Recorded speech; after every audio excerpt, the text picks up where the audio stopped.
Assalamualaikum warahmatullahi wabarakatuh. Hari ini saya Martineka, CGV dari SMK Praktek 1 Kota Tangerang, Angkatan 9. Hari ini saya akan mewawancara dengan Ibu Kepala Sekolah dari SMK PGRI 109, Ibu Oci. Ibu Oci, gimana kabarnya?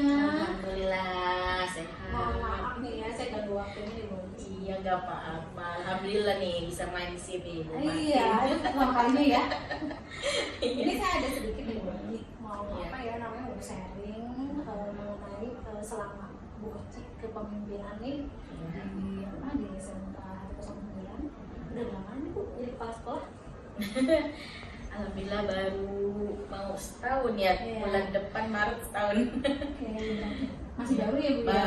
Iya. Tapi masalahnya udah banyak nih yang udah Ada beberapa. Iya. Di sini kebetulan Ibu saya ada tugas di modul 3.1 tentang pengambilan keputusan berbasis nilai-nilai kebajikan sebagai seorang pemimpin. Nah di sini yang kita gunakan yaitu 4 paradigma dan 3 prinsip dalam pengambilan keputusan. Nah, di sekolah Bu Oci ini akhir-akhir ini ada masalah apa nih tentang dilematika? Untuk sebenarnya untuk masalah dilematika bukan akhir ini aja ya, pasti setiap tahunnya ada aja yang harus kami hadapi dalam mengambil keputusan dilematika ini ya, terkait dengan sesuai dengan standar dan yang tidak, misalnya untuk penilaian mungkin dari kenaikan kelas apakah sudah sesuai atau belum anak tersebut. Nah di sini kami menemukan ada kasus yang pastinya setiap tahun ada aja seperti ini, yaitu anak yang mungkin nilai atau bukan nilainya standar untuk kapasitas dia mengikuti pembelajaran ini mungkin tidak sama dengan teman-temannya yang lain di kelas. Nah dan di sini mungkin ada hal-hal yang seperti itu, kegiatan praktiknya tidak beda dengan waktu dengan temannya dalam butuh waktu 5 menit ya butuh 10 menit. Nah ini kan berarti ada hal khusus yang perlu kita tangani dan tidak bisa juga kita mengambil keputusan dia tidak bisa atau mungkin tidak bisa naik kelas atau tidak bisa ikut ujian, tapi kan kita harus bagaimana nih mengambil sikap seperti ini. Oh jadi di sekolah nih yang Bu Oci pimpin ada kasus anak yang tidak bisa mengikuti pelajaran sama dengan yang lain ya Bu ya. Apakah dia misalnya malas atau misalnya emang ada kekurangan daya berpikirnya tuh? Kalau malas tidak, alhamdulillah anaknya rajin sekolahnya dan tidak pernah terlambat, masuk terus setiap semua pelajaran ya, setiap KBM dia hadir terus. Hanya yang kami perhatikan yaitu temuannya dia memang agak lambat saja dengan teman-temannya yang lain.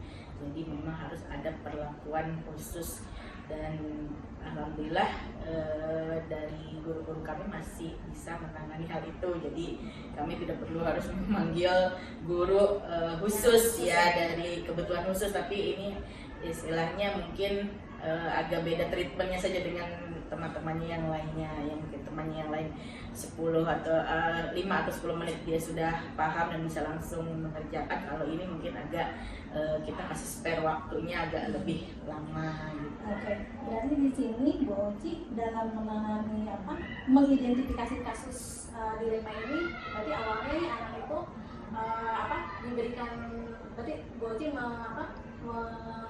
mengasih pengertian ke guru-gurunya. Ya, justru kami dapat informasi ini yaitu laporannya dari guru-guru, dan kami mendapat informasi dari setiap guru produktif ya, kemudian dari guru BK-nya. Misalnya setelah menemukan kasus ini ya kami kumpul, kami identifikasi bersama ini anak ini gimana gitu, apa yang harus kita lakukan untuk anak ini untuk menyelamatkannya lah, istilahnya bagaimana kita caranya biar anak ini tetap bisa terus belajar dan sampai lulus. Nah, dilihat dari kesehariannya ya memang setelah kita identifikasi itu bukan hanya dengan guru produktif, dengan guru BK, tapi juga kami panggil orang tuanya juga gitu. Jadi memang karena kami juga butuh kerjasama, bantuan orang tua juga di rumah untuk saling support gitu. Memang awalnya anak ini tadinya menutup diri, tapi ternyata setelah kita kumpulkan dengan orang tua, dengan wali kelas dan guru BK-nya, akhirnya sekarang anaknya lebih terbuka, lebih ceria, dan dia mau lebih ada percaya diri. Tadinya dia benar-benar sendirian, nggak mau gabung dengan teman-teman yang lain. Nah ini kan berarti kan memang ada faktor-faktor khusus nih yang harus kita lihat ya. Ternyata ya itu kita masih bisa bantu lah. Oke, saya berarti di sini jalan Bu Oci cara menjalankan pengambilan keputusan adalah dengan melibatkan orang tua juga, melibatkan wali kelas juga di sini dan guru-guru juga. Oke. Nah terus prosedurnya, langkahnya yang diambil apa dulu nih, langkah-langkah untuk mengatasi masalah yang tadi itu, prosedur yang diambil gimana dulu? Ya, saya panggil dulu mungkin kemarin itu wali kelasnya dulu dari kelas, sekarang karena anaknya sekarang udah kelas 12 ya, dan kebetulan juga saya dari awal menangani ini. Dari kelas 10 memang sudah ada laporan dari wali kelas ini, dia ada salah satu anak ini yang memang agak berbeda dengan teman-teman yang lain. Pertama itu dia menyendiri, ya kan? Menyendiri, kemudian dalam mengerjakan tugas nggak bisa, misalnya teman-teman sudah mengumpulkan dia belum, tapi tetap dia mengerjakan, hanya lama gitu, nggak bisa langsung. Nah kemudian setelah dilihat memang kalau ditanya tadinya dia nggak terlalu terbuka, jadi agak susah. Tapi ternyata setelah sudah kita panggil saja orang tuanya, kita juga ngobrol dengan guru BK juga, dan sebelum tadi wali kelas, kemudian kita panggil dengan guru-guru yang lain, bagaimana dengan guru-guru yang lain. Ternyata ya ada juga yang jawabannya sama ya, itu memang agak lambat, ada susah gitu, tapi kita tetap ingin menyelamatkan anak ini jangan sampai tidak naik kelas gitu. Nah kemudian kami panggil guru BK-nya, kita cari solusinya bagaimana. Nah kemudian barulah kami ambil keputusan untuk memanggil orang tua tersebut, anak tersebut. Nah, setelah kita panggil, dan ternyata memang benar ada sesuatu yang di rumah yang mungkin anak ini belum istilahnya tersampaikan lah, mendapatkan hal yang mungkin dia butuhkan di rumah gitu.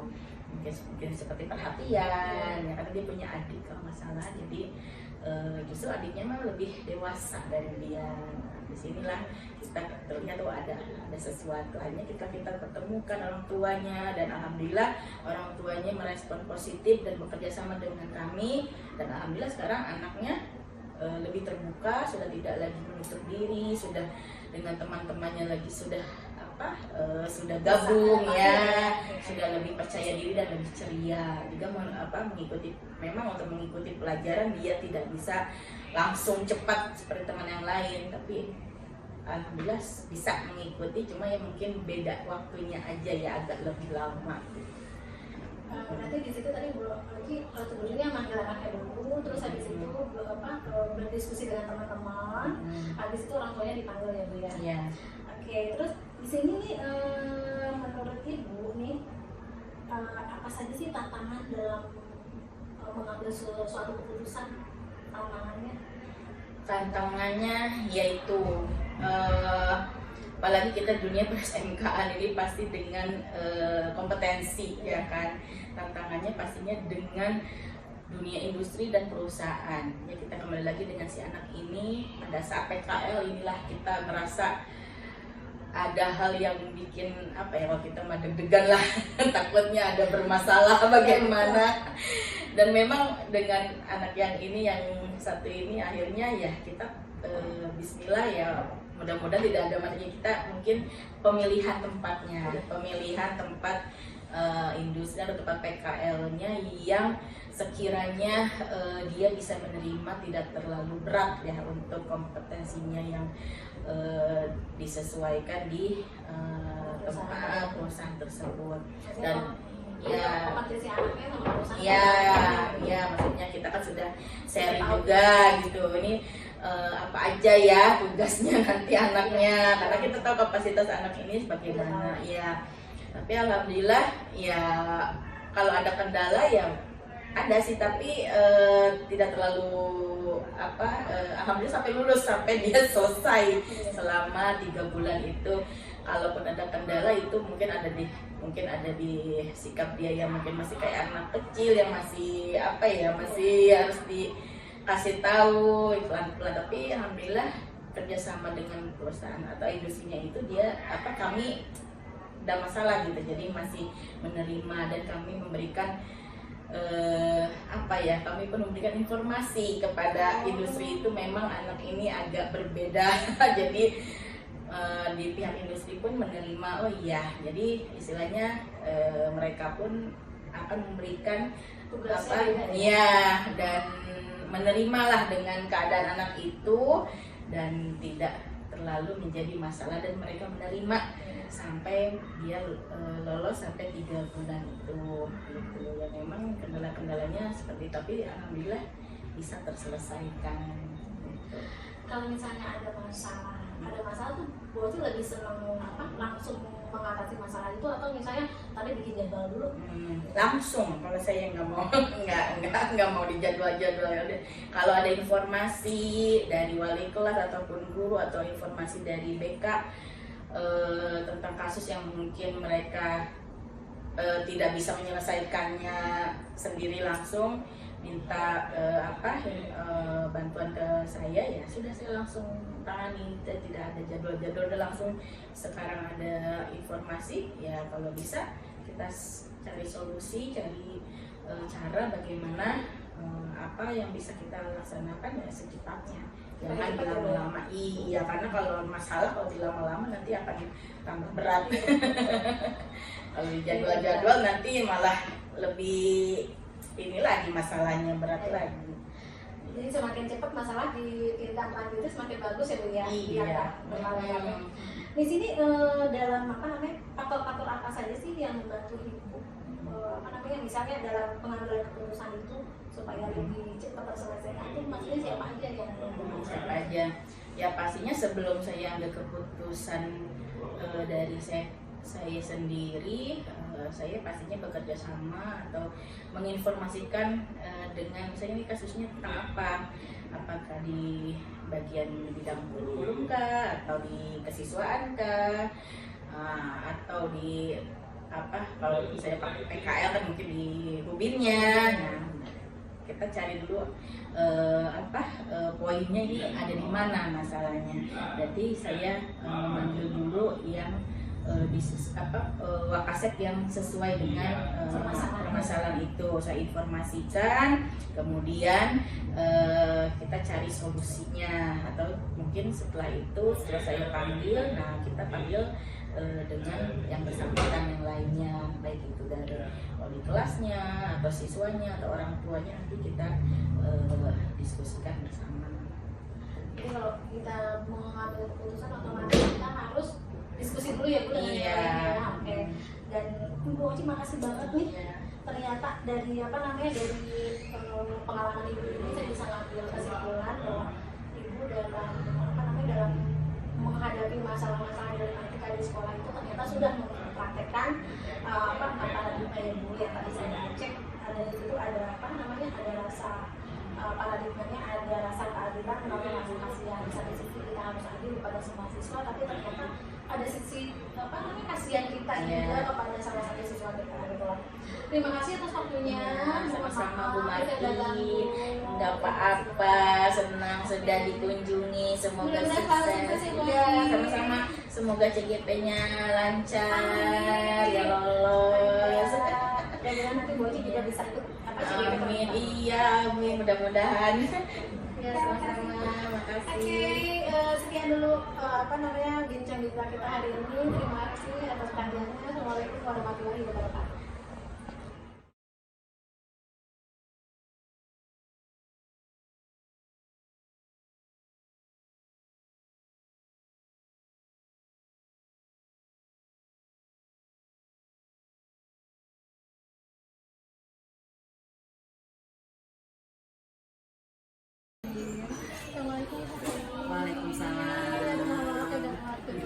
buletin. Ini kebetulan saya ada tugas dari CGP ya Bu ya, tentang modul 3.1 pengambilan keputusan berbasis nilai-nilai kebajikan sebagai pemimpin. Nah di sini tuh saya harus mewawancara 2 kepala sekolah. Nah gitu. Jadi salah satunya Bu Sari ini yang saya wawancara. Di sini sebenarnya kita belajar tentang 4 paradigma dan 3 prinsip cara pengambilan keputusan. Dan saya yakin kepala sekolah tadi sebelum udah menggunakan cara ini, cuman kita nggak pernah tahu ini namanya apa gitu.